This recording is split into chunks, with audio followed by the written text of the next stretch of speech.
Kita untuk apa namanya pada sore hari ini kita akan membahas tentang algoritma. Apa itu algoritma? Algoritma adalah cara-cara untuk menyelesaikan masalah. Banyak sekali masalah dalam hidup ini ya. Contohnya tadi itu saya ada masalah dengan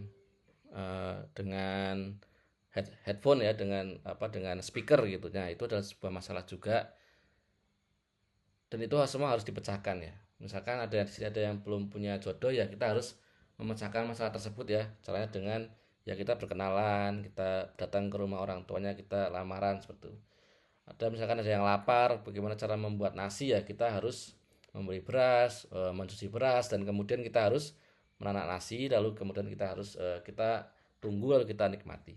Itu adalah cara-cara menyelesaikan masalah dan semua itu butuh langkah-langkah ya. Dan langkah-langkah itu tiap orang itu berbeda.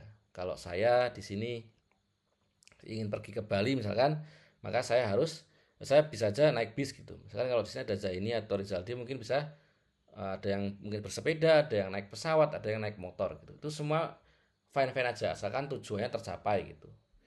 Dan algoritma-algoritma inilah ya yang membuat di dunia IT itu lebih menarik ya. Meskipun teorinya sama, nanti kita akan belajar beberapa teori algoritma itu sama. Misalkan tadi yang di diskusi kemarin itu ada beberapa algoritma ya, misalkan algoritma greedy, algoritma yang lain gitu.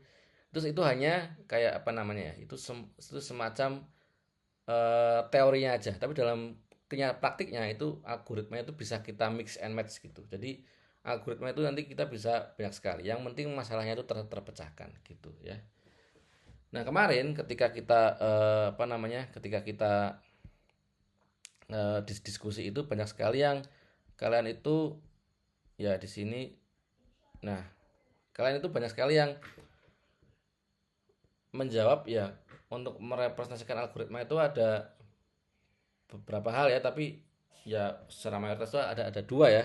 Itu adalah dengan flowchart dan dengan pseudocode. Nah, kemarin tuh ada yang ngasih contoh flowchart tapi nggak ada gambarnya. Nah, itu juga bahaya ya. Maksudnya ya flowchart itu adalah cara representasikan algoritma itu dengan gambar. Nah, kalau nggak ada gambarnya atau dengan teks ya itu bukan flowchart ya, seperti itu. Jadi flowchart itu harus ya kalian harus menggambar gitu.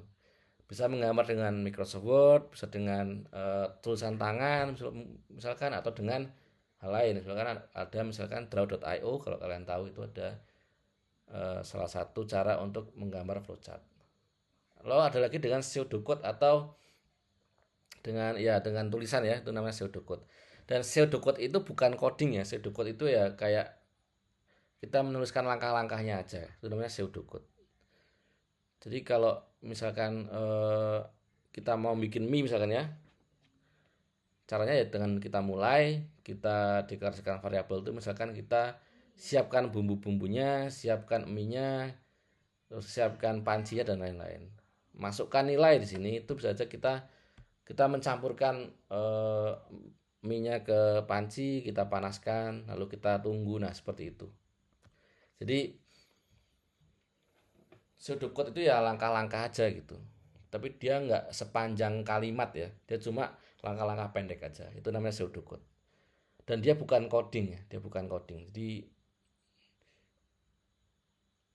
kalau bahasa manusianya itu lebih pendek, tapi dia bukan coding. Itu namanya pseudocode. Atau cara merepresentasikan algoritma dengan kata-kata pendek lah kalau bisa dibilang seperti itu.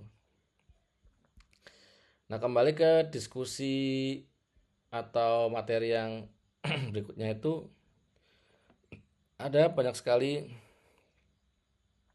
Nah, ini ada struktur dasar algoritma ya. Nah, saya bilang itu algoritma itu ada yang sekuensial atau yang dikerjakan secara berurutan. Seperti ini, berurutan. Misalkan tadi kalau cara membuat mie instan itu pasti dia sekuensial karena pasti dia berurutan. Ya, nggak mungkin. Nah, ini nggak mungkin seleksi ya. Seleksi itu misalkan kalian membuka mie instan terus kalian pilih mie yang mau dimasak yang mana, itu kan nggak mungkin ya, karena kalau kalian buka bikin mie instan pasti ya sekuensial, kalian pasti urutan sampai dia habis sampai dia dimakan. Seleksi itu misalkan kalian sedang ke tukang sayur, kalian ingin memilih sayur yang enak gitu, atau kalian sedang ke tukang daging, kalian memilih misalkan daging ayam yang masih bagus atau belum bau busuk gitu. Nah, itu adalah sekuensial seleksi gitu. Jadi kalian harus menseleksinya. Ada lagi yang perulangan atau looping. Perulangan ini contohnya adalah misalkan kalian mau ke kantor, eh, bukan ke kantor ya. Perulangan itu misalkan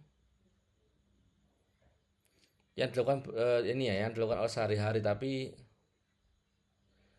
mungkin contoh lebih tepatnya itu apa ya? Bagaimana cara kita untuk apa namanya? Mendapatkan nilai 100 di ujian misalkan. Berarti setiap hari itu kan harus belajar ya kan. Kemudian di hari lain kalian belajar lagi gitu. Belajar lagi sampai kan di hari ujian lalu kalian melakukan ujian baru kalian mendapatkan nilai 100 gitu. Nah, itu adalah contoh perulangan gitu. Sampai sini paham belum? Jadi perulangan tuh bukan ini mungkin contoh di sini saya kurang sepakat ya, kayak mandi setiap hari. Iya. Iya, itu contoh yang benar gitu, tapi nggak ada tujuannya ya mandi setiap hari ya kita mandi itu bukan contoh yang tepat ya. Contoh yang tepat yaitu misalkan kalian ingin mendapatkan nilai 100 di ujian, maka kalian harus setiap hari ya belajar, besok belajar lagi seperti itu. Itu namanya looping atau berulang-ulang.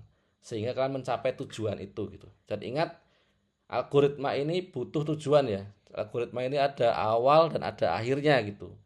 Enggak dia looping terus, kalau looping terus nanti dia pasti error ya. Oke, lalu ada lagi. Nah, ini representasi algoritma ya. Kita bahas lagi. Sini ada di sini ada flowchart ya. Flowchart itu adalah representasi algoritma dengan gambar. Nah, di sini ada contohnya. Seperti ini contohnya ya. Mulai itu dengan ini bukan kotak ya. Ini mungkin bentuknya pinggir-pinggirnya itu ada kayak nggak kotak ini. Mulai itu dia nggak kotak. Kalau di